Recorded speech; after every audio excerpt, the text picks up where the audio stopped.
Hi all. ఈరోజైతే morning నేను కొంచెం లేట్గా లేచాను. ఈరోజు బ్రేక్ఫాస్ట్కి నేను ఎగ్ బుర్జీ అయితే ప్రిపేర్ చేస్తున్నాను. దానికి onions, capsicum, ginger garlic paste, పసుపు, కారం పొడి, ధనియాల పొడి, సాల్ట్ వేసి బాగా ఫ్రై చేసుకోవాలి.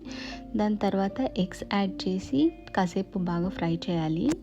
ఇక్కడ మా చిన్న పాప అయితే చూడండి ఏం చేస్తుందో కిచెన్లో. ఎప్పుడు ఏదో ఒక పని ఇస్తూ ఉంటుంది నాకు. ఇంకా night nuts and chia seeds అయితే నానబెట్టేశాను. చియా సీడ్స్లోకి యోగర్ట్ యాడ్ చేసేసాను. యోగర్ట్లో చాలా అంటే చాలా బెనిఫిట్స్ ఉన్నాయి. యోగర్ట్ ఈజ్ ప్రోబయాటిక్, కాన్స్టిపేషన్కి అండ్ గ్యాస్ అయితే చాలా రెడ్యూస్ చేస్తుంది. చాలా చాలా మంచిదన్నమాట.